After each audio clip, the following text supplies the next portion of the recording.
All right. Well, good morning, good afternoon, and good evening, everybody, depending on what time zone you're in. Welcome to our session today on You've Mastered CI, Now What? How to actually do Kubernetes CD on Kubernetes. It's an interesting order there. The idea behind this is to look at how to take your deployment all the way to the end and providing value to customers with agility, but also safely.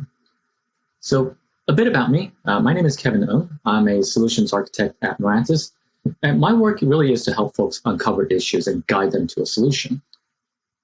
So what are we going to be covering today? Well, a couple different things. One, how to update an application without breaking production. How to avoid introducing vulnerabilities. How to handle security when automatically deploying changes. And really the right way to update a running application on Kubernetes. And I guess the first thing we should do is really start with some background on the differences between continuous integration and continuous deployment. So as you can see here, continuous integration really is the practice of taking all of the developers' work and then merging them into a shared mainline through an automated build. And really with the intention of detecting integration errors as quickly as possible. You see our unit tests, our integration tests, acceptance tests, all of them running and making sure that you always have something to deploy. Now, continuous delivery and deployment really takes it a step further and deploys all the code changes to the staging or your production environment after passing all those tests after the build stage.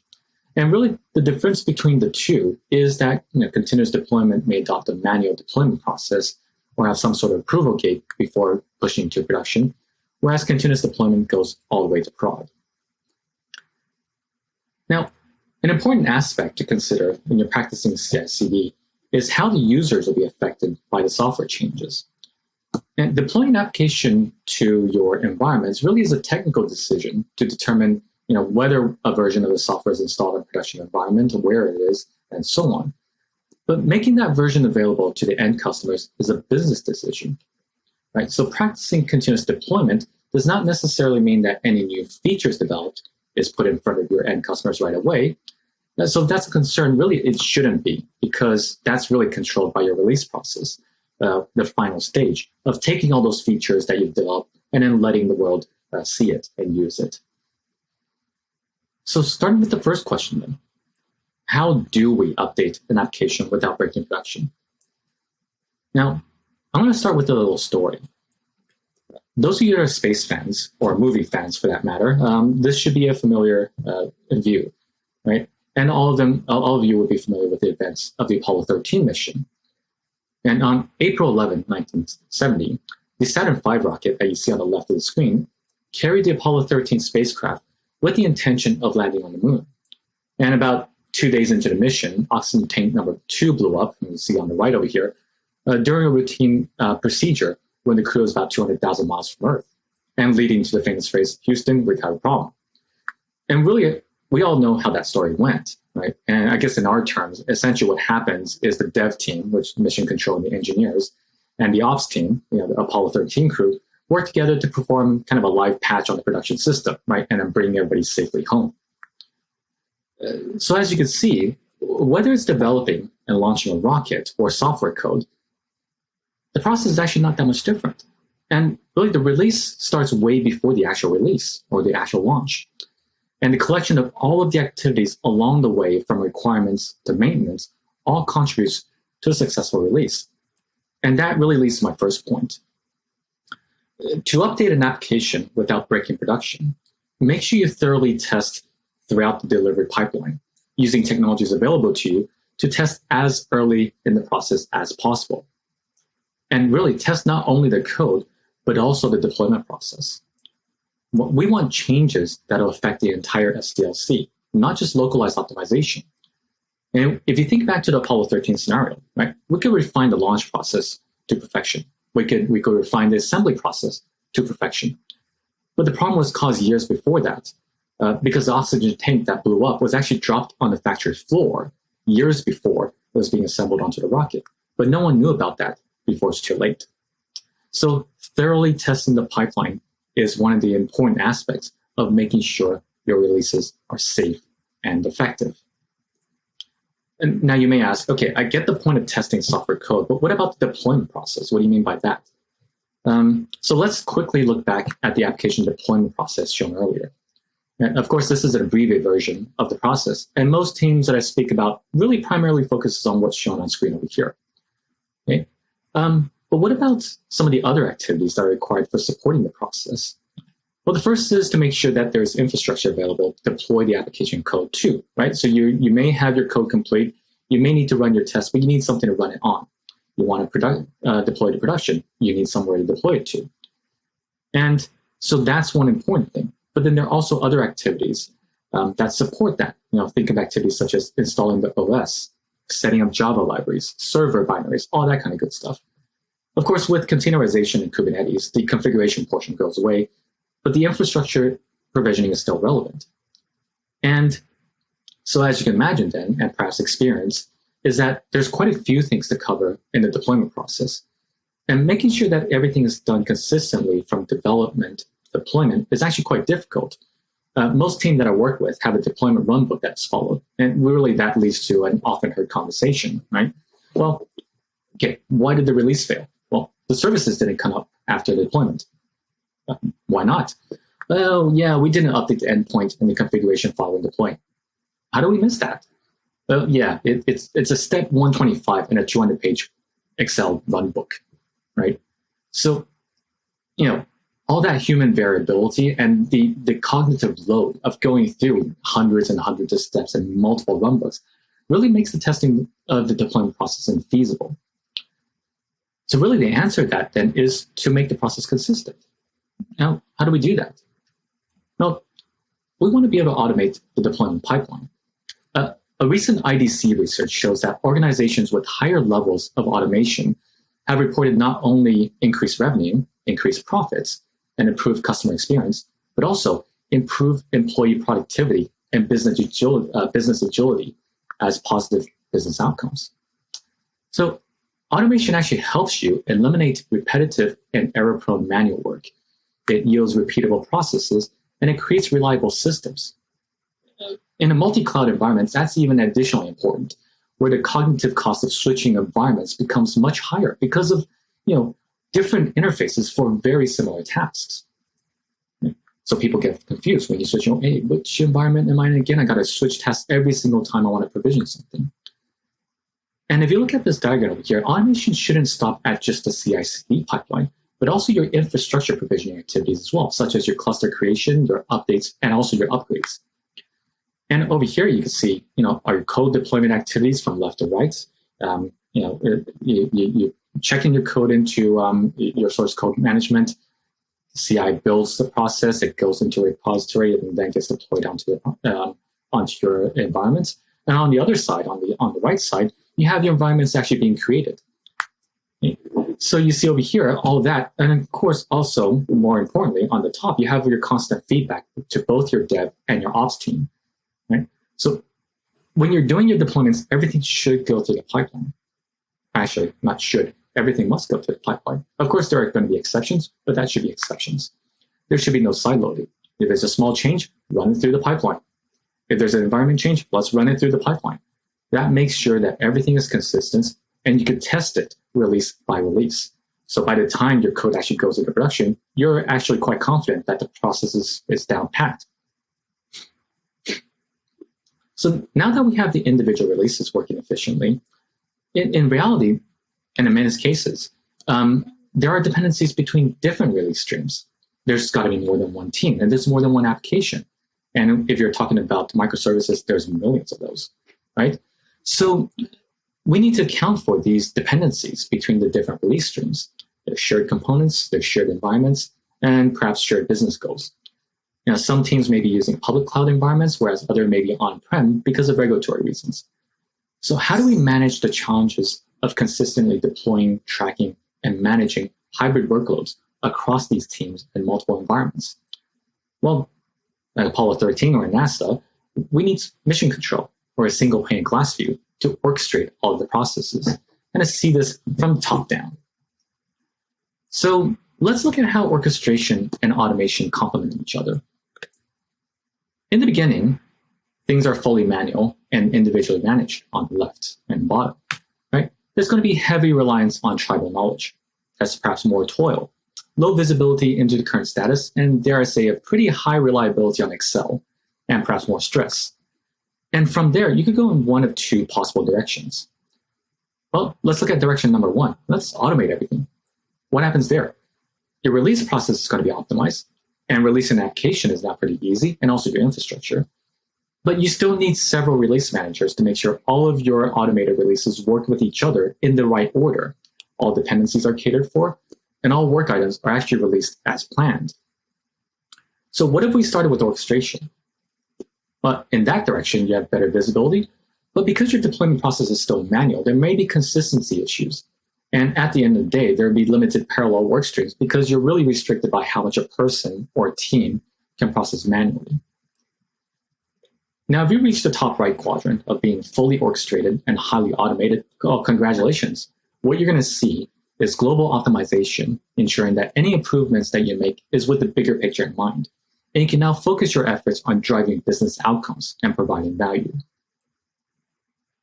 So now that we have a robust deployment process, the next thing is to make sure what we're deploying is actually safe, right? I'm sure we all heard of stories where vulnerabilities in mission-critical applications are exploited to either perform attacks on organizations, their customers, or misuse resources. And really, no matter what the actual activity is, or the malicious activity, I should say, and even if we don't consider the monetary impacts to the company, the reputational impact may be much more damaging to the company. So the very first step then to avoid introducing vulnerabilities is to use approved based images only. And this could be either a public or a private image. And one of the key benefits of containerization is the sheer number of public images that are available, which allows you to get started quickly, right? If I wanted to start something, all I do is go on Google, search for an image that someone's probably used, and let me download it, and yeah, there you go. The convenience, though, really comes with the risk of not knowing exactly what is contained within the image. I mean, a recent article kind of outlines how malicious images are used to hijack computing resources to mine cryptocurrency. And the concerning thing is that these images were actually hosted on the legitimate Docker Hub repository, right? So therefore, we must be cautious of which image we use as our base image, and start building a list of approved images to be used and really adhere to that list. Of course, an alternative to that is to build your own images, and you may want to do that regardless, right? If there are scenarios such as, I want to control exactly what's inside my image. Maybe there's something custom that I need to put in. And in that case, make sure your image build process is also automated.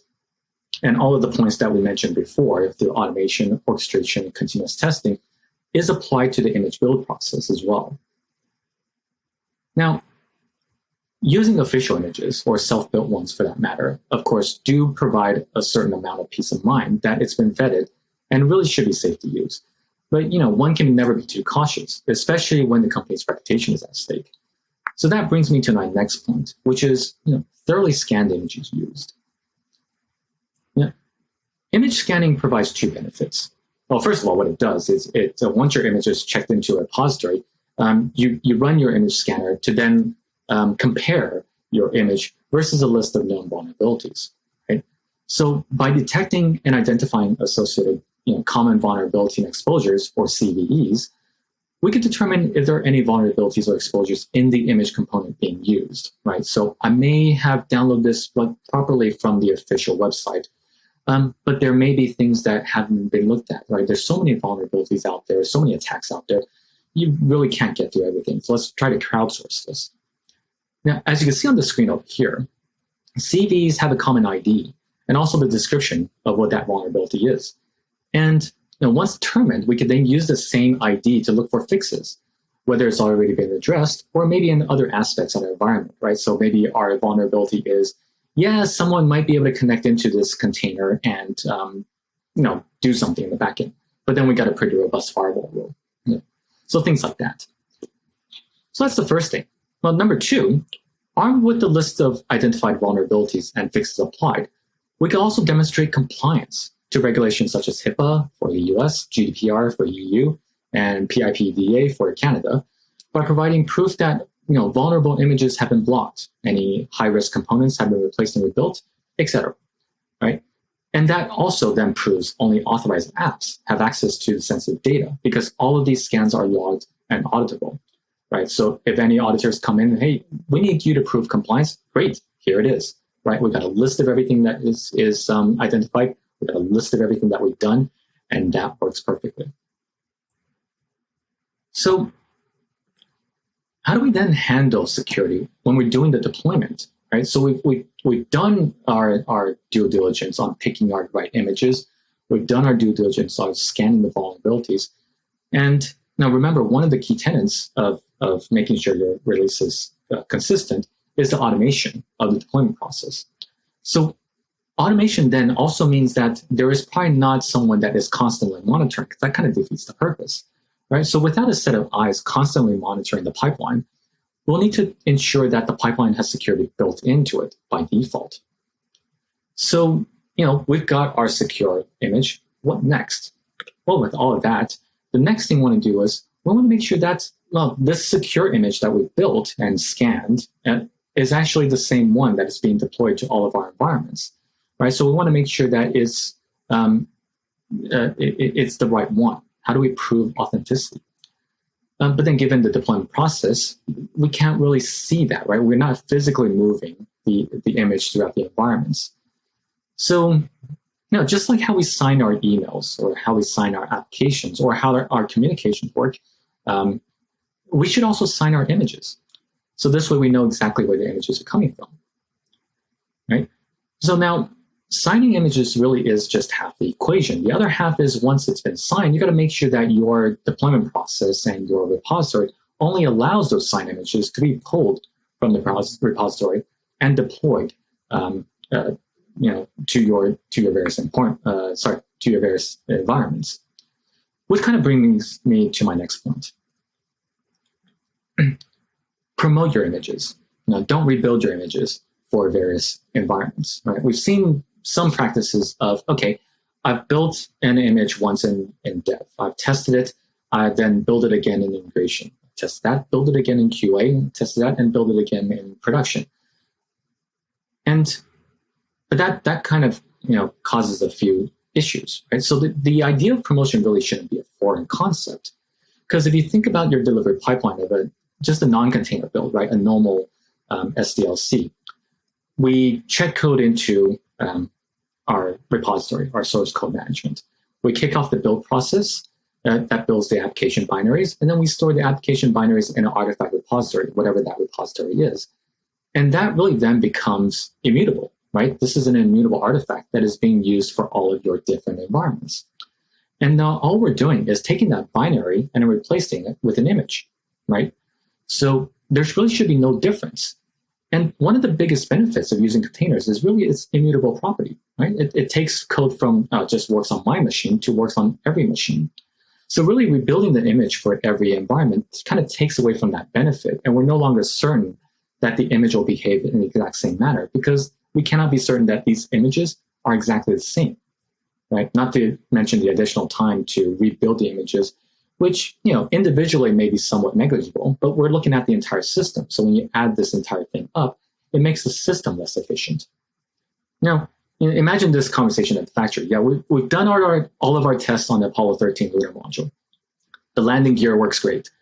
Descent engine provides enough propulsion. All the electronics are functional. Great. Let's rebuild it for prod, right? Well, okay, yeah. That analogy might be a bit forced, but you get my point, right? There's no point in rebuilding it for every single environment. And on the topic of security as well, my colleague, Jason Epstein, actually dives deeper into security and handling vulnerabilities in his session, A Day in the Life of a Developer, moving code from development to production without losing control. So certainly check out that session if you'd like to find out more about what we just covered. So now we're certain that we have a secure image, and we are now quite confident with our pipeline. How do we then take this, the final mile, right? How do we then take all of the code that we scanned, that with the pipeline we thoroughly tested, the code that we thoroughly tested, into production and actually providing value to the customers? Well, the first thing, let's have a look at some methods of decoupling deployment and release, right? As mentioned earlier, a deployment is a technical activity of installing software, whereas the act of releasing software is a business decision. So at the end of the day, a product feature really are results of a hypothesis, right? A product owner believes this feature would bring value. How do we truly know that? Well, the only way to really know that and to test the hypothesis is production, right? And there's a pretty famous saying, remember, your aim won't be perfect, so be sure to control the blast radius. So utilizing deployment patterns, and we have a number of deployment patterns that could facilitate the decoupling of deployment and release activities. And these patterns, which some of you are probably already familiar, include things such as, well, I'm going to group them into two various different groups, right? Let's look at the first group as what we call infrastructure type deployments. And these are things such as your blue-green deployments, right? Where you have one environment as your blue environment, one environment as your green environment. You deploy to one, make sure everything works, and then switch over, right? The benefit to that, of course, is when you have the entire thing, you have a complete environment that you've tested, it's read it well, and you can then just switch over. And of course, the downside is you need double the infrastructure costs. That often doubles as DR as well. So it's pretty good for applications features that require a major overhaul, and you're completely confident with the testing that has happened. And we could probably achieve that using namespaces and so on. And then there are, on the other side, rolling deployments, which your servers are your smallest unit. You deploy one server and you start deploying to every single one of them. It works pretty well for incremental changes in multi-server environments. And of course, if you have restrictions on your entire cluster availability, that's one way to look at it. And then you have your software-based deployments, right? Your software-based releases, such as your canary deployment, which is using your users as your smaller unit, your smallest unit.